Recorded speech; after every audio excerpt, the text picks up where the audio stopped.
What are you watching? What are you watching? Elodie, le film! As I stepped into the bustling Southern Sun Waterfront, Cape Town, I was immediately enveloped in a sense of disappointment. The first thing I noticed was the musty smell of old carpets wafting through the lobby. It was as if the hotel had given up on even trying to maintain a clean and welcoming atmosphere. Why is that a problem, you might ask? Well, my friend, it's because a clean environment is not only a basic human right, but it also directly affects our mood and well-being. When we're surrounded by dirt and grime, our subconscious mind starts to feel uneasy, like something is off. And trust me, I was already uneasy, knowing I had to spend the next few nights in this dump. But, I digress. I made my way to the reception desk, where I was greeted by a receptionist who seemed like she'd rather be anywhere else. Her body language screamed disinterest, with her arms crossed and her eyes fixed on some point behind me. I asked her about the smell, and she just shrugged, saying it was being looked into. Being looked into? That's like saying, I'm going to look into fixing this broken leg, but for now, just deal with the pain. As I made my way to my room, I couldn't help but notice the tiny gym and the lack of an indoor pool. I mean, what kind of hotel doesn't have an indoor pool? It's like they're not even trying to provide a decent experience for their guests. And don't even get me started on the gym. I've seen better equipped gyms in a rundown apartment complex. But, I was determined to make the most of my stay. That was until I got to my room and realized it was freezing cold, and the windows weren't properly sealed. I mean, who designs a room with windows that can't even keep the cold air out? It's like they want you to be uncomfortable. And the carpets, oh the carpets. They were stained and dirty, and I could feel the dirt and grime beneath my feet. It was like walking on a dirty street. As I tried to settle in, I realized that the Wi-Fi was appallingly slow. I mean, we're in the 21st century, and you can't even provide decent internet? It's like they're stuck in the dark ages. And don't even get me started on the noise. The street racing and emergency vehicles with their sirens blaring outside my window were like a never-ending nightmare. I felt like I was trapped in some kind of bad action movie. But, the final nail in the coffin was the service. The waiters were completely unprofessional, standing around chatting and ignoring the guests. I had to ask for a menu multiple times before someone deigned to bring it to me. And when I did finally get my food, it was cold and congealed. I mean, how hard is it to serve hot food?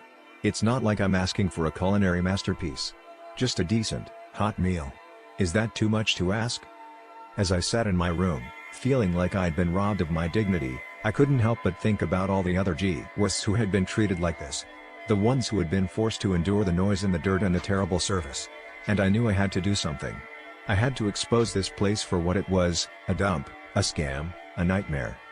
So, I'm calling on all of you, dear readers, to join me in my crusade against the Southern Sun Waterfront, Cape Town. Let's stand together and demand better. Let's make them know that we won't be treated like dirt anymore. What do you think, dear readers? Have you had a similar experience? Share your stories in the comments below. Let's take back our right to a decent hotel stay. I'm looking into crimes near Southern Sun Waterfront, Cape Town, and it's just so sad, you know? Like, you're on vacation, trying to have a good time, and then some scammer comes along and ruins everything.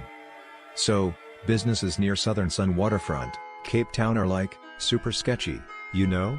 Like, they'll promise you the world and deliver nothing. Take this luxury spa in Milnerton, for example. They had this Atlantic spa boutique, and people were like, oh, great, a nice spa day. And then they book and pay for services, only to be told at the last minute that the toilet facilities are broken. Can you believe that? Like, what kind of business does that? Carmen Visser, one of the victims, paid our 4,000 for a weekend booking, and she couldn't even get a refund. The spa was like, oh, we had plumbing issues and renovations, but I'm like, girl, bye. You know they just didn't want to give her the money back. I bet Carmen was so upset, like, she was probably looking forward to that spa day all week, and then it got ruined by some greedy scammer. And now she's out our 4,000, which is like, a lot of money, you know. I mean, what if she needed that money for something important? It's just so wrong. And then there's this walk-in permit scam in Sea Point. Like, fraudsters were trying to sell fake permits to tourists, and I'm like, how can you do that to people? They're just trying to have a good time, take a nice walk, and you're going to scam them? It's so selfish. Luckily, the SPSID officers caught on and stopped it, but still, it's just so sad that people have to deal with this stuff. I'm like, what's wrong with these people, you know? Can't they just be honest and make money the right way? It's not that hard. But no, they have to go and scam innocent people, and it's just, the reality of businesses near Southern Sun Waterfront, Cape Town. If you're staying at the Southern Sun Waterfront, you might think the businesses nearby are as polished as the hotel. But let me tell you, they're not. The area is a mixed bag of disappointment, overpriced mediocrity, and service so bad it feels like a personal insult. Let's start with the V&A Waterfront, the crown jewel of Cape Town tourism, or so they say. The reality? It's a place where chaos, confusion, and questionable decisions reign. Protesters shouting in walkways, parking scams, and security guards who enforce rules selectively. One visitor brought their dog, only to be scolded while others walked theirs freely. The management seems to operate in their own little universe, where logic doesn't apply. And don't even get me started on the parking, phantom fees, unreadable tickets, and attendants who vanish when you ask for help. It's like a bad magic trick, your money disappears, and no one knows how. Then there's Truth Coffee Roasting, a place that should be a caffeine paradise but feels more like a dystopian cafe. The menu is a puzzle, half the items don't exist, the coffee spills before you drink it, and the butter? Frozen solid. One guest described the interior as dusty and uncared for, like a steampunk museum after an apocalypse. The staff? Somewhere between indifferent and openly sarcastic. A tourist admiring the decor was met with, "Welcome to the real world." Charming. And if you dare skip the tip, brace yourself, the service turns glacial. Now, Gold Restaurant. Oh, where do I begin? A cultural experience, they promise. A nightmare, they deliver. Reservations mean nothing, you'll be shoved into a dark corner while empty tables mock you from better views. The food? Tiny portions, long waits, and a mysterious ability to send tourists running to the nearest bathroom. One guest lost 2.5 days of their safari trip thanks to food poisoning. The entertainment? Loud, disjointed, and about as authentic as a plastic lion. And if you dare complain, the manager might just scold you for not clapping hard enough. Feeling relaxed yet? No? Let's talk about Utopia Beauty and Massage Salon, where relaxation goes to die. Therapists sneeze on you, skip half your massage, and make strange throat noises like they're auditioning for a horror movie. The facials? Basic, silent, and about as luxurious as a hospital waiting room. And then there's Openwine, where the only thing open is your wallet, for abuse. Want a glass of wine? That'll be our 174, and oh, the bottle you wanted is mysteriously available for others but not you. The staff?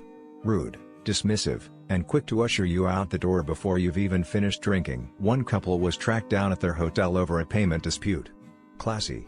Finally, Switch Playground, the gym where the only thing switching is your patience. Flooded floors, rude trainers, and workouts so easy you'll wonder if you accidentally joined a yoga class for napping. So, what's the verdict? Businesses near Southern Sun Waterfront are a gamble, one where the house always wins. Overpriced, underwhelming, and often outright hostile. If you're looking for quality, you might want to wander further. Or better yet, stay in your hotel room and order room service. At least there, the only disappointment will be the minibar prices. Welcome to Cape Town's not so glamorous side.